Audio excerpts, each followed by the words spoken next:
Morning folks, Lester here, and today we are a day out from the arrival of Hurricane Beryl.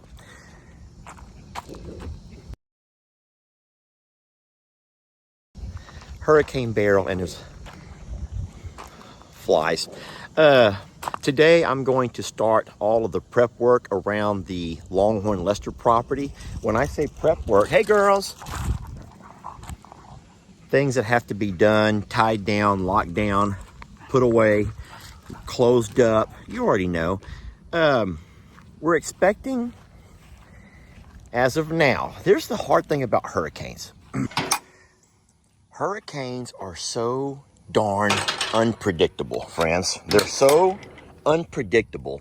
And anyone who's been watching the weather, especially when it comes to hurricane, you know how the models can be all over the darn place. They can. You never really know until usually the day of exactly what to expect, because hurricanes can shift left and they can shift back right. You have a wet side, well, they call it the dirty side.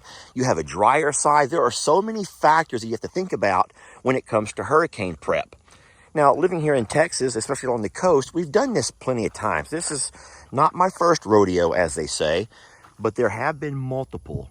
And so today what we're going to do is just prep for just in case. Now, we are probably 100 miles or more north of the Gulf of Mexico, so the winds here will not be near as strong as they are when that thing makes landfall.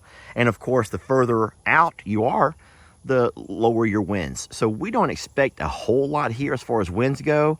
Our bigger concern would be the amount of rain. Good news is our pond is very low. Oh, hi Sissy. Hi Starla. Hey Starbuck. They're all running around. They're playing, y'all. They're playing. Can you see them? They're Starla. So our pond is very low, which means we have several inches, maybe even closer to a foot of water before it even goes over into our new spillway system. And so we think that with all the work we've had done over here, we're not going to have an issue, or at least not a major issue, no matter how much rain we get that comes flowing off down this hill.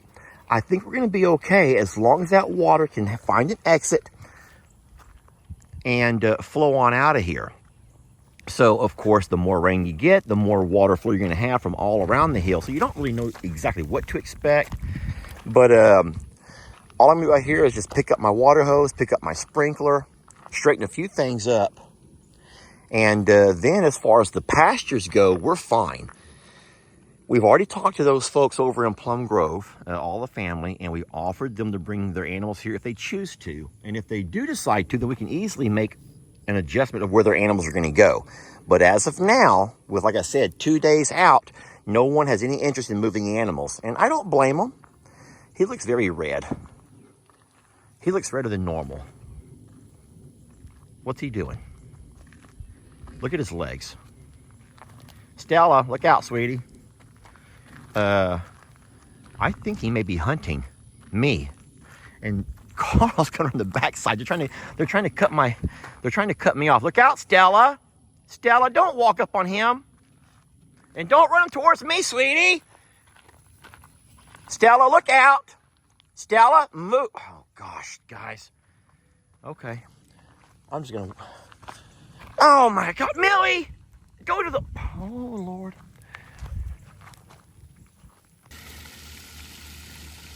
All right, so everyone knows that during a hurricane or any kind of storm, really, you have the potential to lose your power. And even though we have a home generator system that will run our well, you don't know how long you're going to be without power. And our generator is propane, so you don't know how long that's going to hold out and how long until you get, more delivery if you need to. So it's kind of a better safe than sorry. I'm not as concerned with the big birds over on this side because they do have the big pretty pond. For a just-in-case scenario. But what worries me is the animals over on this side. Oh, look, there's Jane making a video of Candy.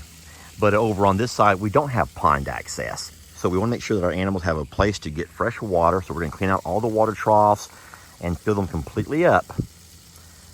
And I think we'll be fine here as far as water goes. Now, we already went and bought feed couple of days back. So we have enough feed to last as far as our grains go.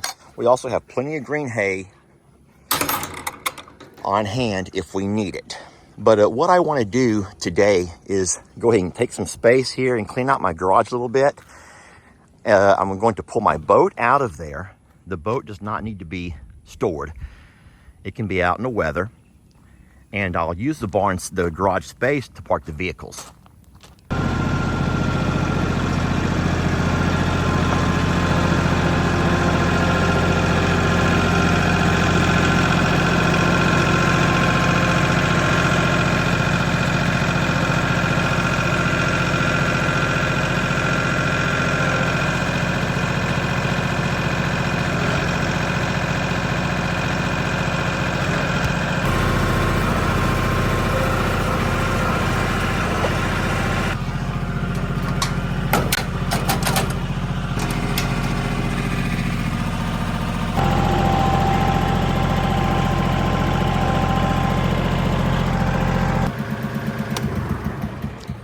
All right, you can see that I've made a little bit more space here in the garage area, and I'll be able to park one of the trucks inside of here. And of course, we have all of our feeds and everything we already talked about. We have our hay. This garage will stay nice and dry, and it'll be nice to park the truck in here to keep it out of the weather, especially if it's windy. Well, what are you up to today? Cleaning some stuff up so it doesn't blow around. So Jamie's tying things down. I want to talk to y'all about why I put the boat where I put it. Now, this is kind of scary about the dam. Guys, our issue with this hurricane has been compounded by the fact that Lake Livingston Dam, which I'm sure you've all heard of, if you have, you can Google it, it's in a really bad state of repair. And they actually think that it could be at risk for a breach, which means that if for some reason that thing should get too much water from this flood, from this storm, and the dam can't handle it, and it does in fact breach or break, well, we're terrified of what that may mean for us downriver. Seriously, I want you to notice something, and I don't mean to put extra fear into anybody, but the river runs right over here. Now, even though we're a good 300 foot above the river level as of right now, does not mean that if for some reason that dam should break and water come rushing down the river, it can at some point begin to cut us off from the outside world. And guys, there's a lot of water in that lake. And even though I don't think that we're in any imminent danger right here with as high up as we are, it's nice to have the boat for a just-in-case scenario. You know what I mean? For an emergency, you have to get out for some reason. And then I don't want to magnify things even worse or exemplify things even worse, but don't forget that in the May floods here a couple months back, the water was so high that it actually shut down our bridge. Our local bridge, which goes over the river, it's still not opened back up yet. And so there's only one way in and out of our neighborhood, which is going the opposite direction, the exact same direction as that river flows. So I always worry about the what ifs. I've always been that kind of a guy. But having my boat here, having it charged up, having everything intact and in order, kind of lets me rest assured knowing that if for some strange and horrible reason things should get bad, we still have at least a way to get out if we have to. I know what you're saying. Lester, you could never leave all them animals behind. You can't do that, Lester. No, hey, this same thing come up during Hurricane Harvey. At some point when you had to evacuate, you know you can't take your animals anywhere. So like I said to you, I think our animals on this high hill will be fine. But the boat would be a just-in-case scenario because I do have my son here. Jamie's here. And there could always be something arise medically that you have to get help. So I think better safe than sorry. What's the expression? You plan for the worst, or you hope for the best, but you plan for the worst. And that's what we're doing here today, y'all. That's all we're doing here today. The same thing you would do. Okay, so just kind of in summary, just kind of recap everything. All of our water has been cleaned and filled. We're good with the water. All the pasture on the other side has been cleaned up. Things been put away. Jamie's taking care of all of her patio area, locking in everything down over here, getting things straightened up in this area.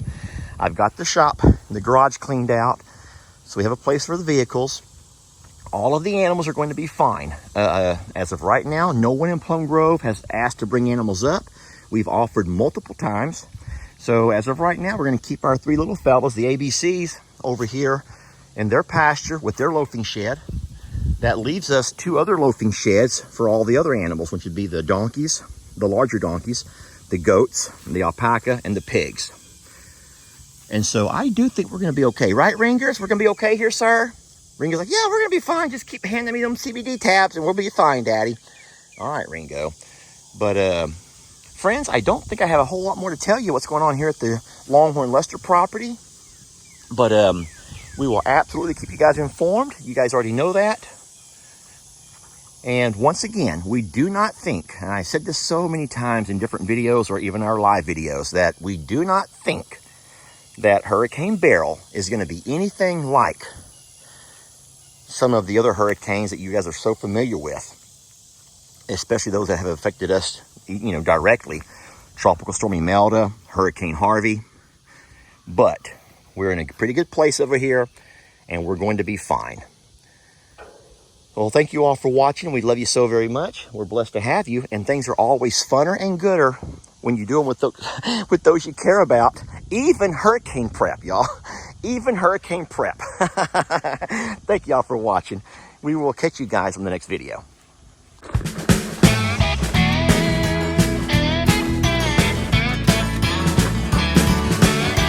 Don't let your troubles fester. Come watch Longhorn Lester. Yeah, something like that.